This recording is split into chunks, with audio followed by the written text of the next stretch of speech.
दोस्तों स्वागत है आपका मेरी एक और नई वीडियो में। और आज मैं आपको बताऊंगा अहिल्या बाई के लेटेस्ट एपिसोड में घटे सारे अपडेट्स। तो मेरी चैनल को ज़रूर सब्सक्राइब करें दोस्तों, और बेल आइकन को दबाना ना भूलें। आपको मेरी वीडियो के सारे अपडेट्स टाइमली मिलेंगे। दोस्तों आज की कहानी शुरू होती है मालेराव से। मालेराव और अहिल्या बाई साथ में हैं दोस्तों। वो आई साहेब को अपने हाथ की 2 उंगलियां दिखाता है और कहता है, आई साहेब इन 2 उंगलियों में से आप एक उंगली को चूज करें। मगर अहिल्या बाई एक भी उंगली को चूज नहीं करती। फिर मालेराव खुद ही अपनी उंगली को पकड़ता है और कहता है कि जो मेरे सामने खड़ी है वो मालवा की महारानी है। वो मालवा की महारानी बन के आई है, मेरी आई बन के नहीं। और अगर आप दूसरी उंगली भी चूज करती तो भी मैं यही कहता कि आप मालवा की रानी बन के आई हैं, मेरी आई साहिब नहीं।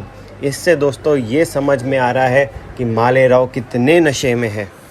अहिल्या बाई जी मालेराव को सहारा देने की भी कोशिश करती हैं, पर वो कहता है कि हमें आपके सहारे की ज़रूरत नहीं है आई साहेब। अहिल्या बाई मालेराव के हाथ से शराब छीन लेती है और कहती है, अब होश में आ जाओ मालेराव। अहिल्या बाई कहती हैं कि तुम मेरे अंश हो और मैं तुम्हें सुधारना चाहती हूँ। इस पे मालेराव कहता है कि आपने मान ही लिया ना, आपने कह ही दिया ना कि हम बिगड़े हुए हैं। क्या आप जानती भी हैं कि आई होना क्या होता है? आप मेरी आई साहिब नहीं हैं, आप जनता की मातोश्री हैं। जब जब मैंने आपको पुकारा तो क्या आप आईं? इस पर अहिल्या बाई जी कहती हैं कि राजाओं की ज़िंदगी ऐसी ही होती है मालेराव। मैंने पूरी कोशिश की तुम्हारे पास रहने की। मालेराव नशे में ये कहता है कि मैं आज भी आपसे बात करना चाहता हूँ, पर आप मेरे पास नहीं होती हैं। आप मेरे से बहुत दूर चले गए हो। इस पर अहिल्या बाई जी कहती हैं, तुमसे कभी दूर नहीं जा सकती, मैं तुम्हारे पास ही हूँ। अब बड़े हो जाओ मालेराव, तुम राजकुमार हो, तुम्हारी शादी हो चुकी है। तुम अपने में बदलाव लाओ, तुम बहुत अच्छे राजा बन सकते हो, बस बदलने की कोशिश करो। मालेराव कहता है, मुझे मेरी आई साहिब चाहिए। इस पर अहिल्या बाई जी मालेराव के गले लगती हैं और वादा करती हैं कि तुम्हारी आई साहिब तुम्हारे पास ही हैं। इसके बाद मालेराव कहता है, हमें और कुछ नहीं चाहिए, बस अपनी आई साहिब चाहिए। मुझे याद भी नहीं कि कब मैं आपकी गोदी में सर रख के सोया था। आप मुझे अपनी गोदी में सर रख कर सुलाओ ना। और फिर मालेराव अहिल्या बाई जी की गोदी में सर रख कर सो जाता है। इधर गांव में आग लग गई है दोस्तों, और गांव वाले इधर उधर भाग रहे हैं। टुकू भाई अहिल्या जी के पास आते हैं। वो गांव में लगी आग को लेकर बहुत चिंतित होते हैं।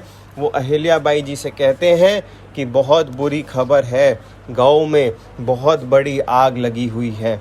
खेत जल रहे हैं, जंगल जल रहे हैं, लोगों की ज़िंदगी इस पर निर्भर है। ये सुनकर मालेराव उठ जाता है और कहता है कि आई साहेब अब वक्त आ गया है जनता की मातोश्री बनने का। जनता को आपकी ज़्यादा ज़रूरत है क्योंकि वहाँ आग लगी है। मेरे मन में लगी आग आपको कहाँ दिखेगी? ये कहकर वो कक्ष से निकल जाता है। इधर मल्हार सरकार गंगोबा काका को अपने पास बुलाते हैं। वो कहते हैं, जब मैं यहाँ नहीं था तो यहाँ कितना कुछ घटा है।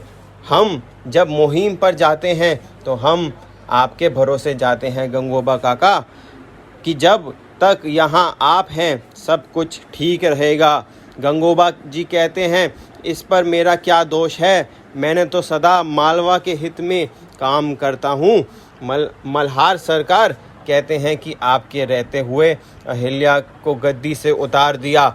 मालेराव ने इतना सब गलत किया, पर आपने कुछ नहीं किया। दरबार में राजा की पगड़ी उछलती है। मल्हार सरकार जी ये कहते हैं, दरबार में जब राजा की पगड़ी उछलती है तो राज्य के लोग राजा पर विश्वास करना बंद कर देते हैं। गंगोबा काका कहते हैं कि अहिल्याबाई और मालेराव के बीच बिल्कुल भी नहीं बनती। दोनों एक दूसरे से स्पर्धा करने में लगे हुए हैं। मैं दोनों को समझा और मुझे मालेराव ज़्यादा सही लगा तो मैंने उसका साथ दिया। मल्हार सरकार कहते हैं कि आपने अहिल्याबाई जी को गद्दी से उतरवा दिया। गंगोबा काका कहते हैं कि ना अहिल्याबाई ना मालेराव गद्दी के काबिल हैं, आपको कोई तीसरा विकल्प ढूंढना पड़ेगा। और दोस्तों यहीं पर ही आज का एपिसोड समाप्त हो जाता है। आगे दिखाया गया है कि गंगोबा काका किसी के साथ अभी प्लानिंग कर रहे हैं किसी और को लाने की। वो क्या रहेगा, क्या षड्यंत्र होगा, उसके बारे में भी मैं आपको टाइम टू टाइम इन्फॉर्मेशन देता रहूँगा। तो दोस्तों ये वीडियो कैसी लगी मुझे ज़रूर बताएं। चैनल को सब्सक्राइब करें और बेल आइकन को ज़रूर दबाएं। मैं मिलता हूँ आपसे अपनी नेक्स्ट वीडियो में।